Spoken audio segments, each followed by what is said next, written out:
이것은 제가 루소에 대해서 설명하기 위해서 고안한 그림인데요. 그러니까 내 안에 쉽게 말해서 빛과 어둠을 통합하는 길이란 것은 여기 요쪽에 이 비커를 보시면요. 이 아래쪽에 어둠에는 어둠, 악, 이기심, 본능 뭐 이런 것들이 다 가라앉아 있어요. 그리고 저 위쪽에는 빛과 선함과 이타심 뭐 이런 그 훌륭하고 고귀한 것들이 떠 있단 말입니다. 저게 인간 존재라는 것이에요. 우리는 다 저것을 품고 있다는 것이에요. 이게 우리의 자기 인식의 기본적인 방향입니다. 저걸 볼 수 있어야 돼요. 내 안에 빛도 봐야 되고요. 내 안에 어둠도 봐야 돼요. 그러나 그것을 보기가 결코 쉽지 않습니다.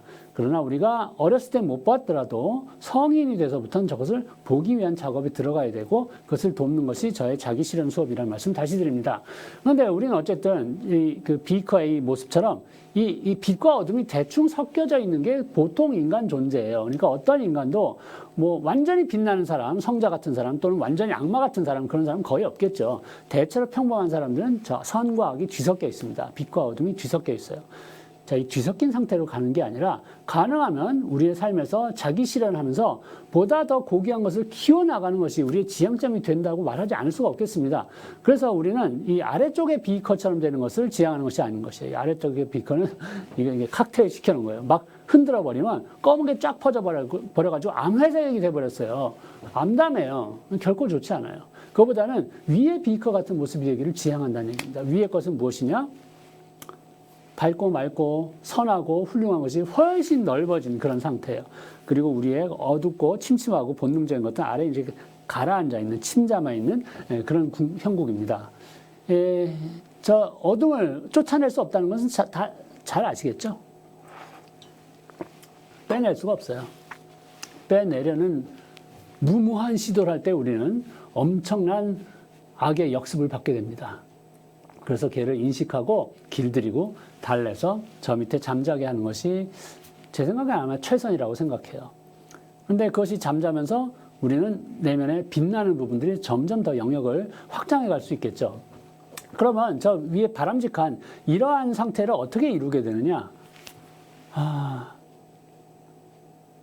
이게 굉장히 중요한 메시지예요. 제가 여러분께 전하고자 하는 매우 중요한 메시지예요. 이게 노력한다고 될 일일까? 참 어렵습니다. 그러나 어떻게 노력을 해야 될까? 이게 내가 착해지려고 처선행을 하고 그런다고 꼭 될까? 그러면서 오히려 그 스트레스가 많이 쌓이는 것도 곤란하거든요. 저는 이런 말씀 드리고 싶어요. 이번에도 또 그 불교 쪽의 그 지혜를 말씀드려서 그렇습니다만, 다음에 기독교 얘기도 할 거예요. 기다려 주시고. 고대 불교 경전 수타니파타에 이런 말씀이 나옵니다. 복은 검소함에서 생기고 덕은 겸양에서 생기며 지혜는 고요히 생각하는 데서 생긴다. 이건 제가 주문처럼 외우고 다니는 길이에요. 가끔 괜히 혼자서 읊조리기도 합니다. 왜냐하면 저는 늘 성급하고 경박하고 그리고 고요를 잃고 그러기 때문에 그것을 다시 일깨우기 위해서 다시 읽는데요. 지혜는 고요하게 생각하는 데서 나온다는 얘기죠. 이게 무엇인가를 추가로 말씀드리고 싶어요. 고요함이란 것이 무엇인가? 고요함이란 것은 나 자신으로 그냥 있는 것입니다. 좌우 계속 돌아보면서 신경 쓰고 남들하고 비교하고 그리고 과거에는 어땠는지 트라우마에 사로잡혀서 늘 울고 피 흘리고 있지 않고 그리고 내일 무슨 일이 일어날까 걱정하지 않고 지금의 나로서 오롯이 나로서 존재하는 것을 고요함이라고 얘기하겠어요. 그렇게 고요하게 나로서 있을 때 자기 실현의 꽃이 피기 시작한다는 얘기입니다. 나만의 꽃이 자라는 것이고요. 그럴 때 우리는 자신 안에 그 어둡고 무거운 에너지들을 걸음처럼 사용하면서 그것에 휘둘리지 않고 그리고 나의 밝고 맑은 영역들을 훨씬 더 크게 키워낼 수 있다는 말씀이 되겠어요. 그럼 이 고요함을 어떻게 우리는 손에 쥘 수 있느냐? 그것에 대해서는 그 탁월한 불승이신 틱나탄 스님이 재작년에 2022년에 입적하셨죠. 베트남의 고승이십니다. 이분께서 그 명상을 마음 챙김이라고 우리가 이제 번역하는 그런 행위로서 설명을 굉장히 유려하게 잘 해주셨거든요.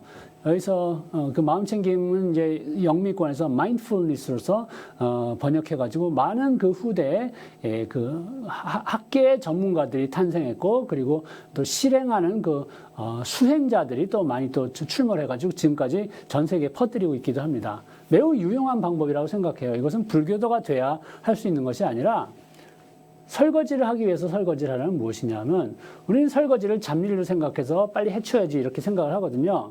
근데 그렇지 않고 지금 나는 설거지를 하기 위해서 존재한다는 생각으로 설거지에 온 정성을 다 쏟으면 그때 내가 잃는 게 있어요. 잃는 게 무엇이냐? 근심 걱정이에요. 자아의 여러 가지 그 유혹으로부터 풀려나기 시작하면서 과거의 상처, 미래의 근심으로부터 벗어나면서 지금 이 순간 존재할 수 있다는 것입니다. 지금 이 순간 존재한다는 것이 무엇이냐? 고유한 나를 그 꽃 피울 수 있는 그 단서를 본다는 것이고요. 이것이 그 카르페 디엠, seize the day라고 얘기하죠. 지금 오늘을 살아라라는 그 죽은 시인의 사회에 나오는 그 메시지하고 통하는 면이 있다라고 저는 생각을 해요. 원뜻이 그것인지는 제가 잘 모르겠습니다. 지금 이 순간을 살아라는 겁니다. 지금 이 순간을 살 때 내가 꽃피기 시작한다는 것이에요. 내 개성화가 발동이 걸린다는 것이에요.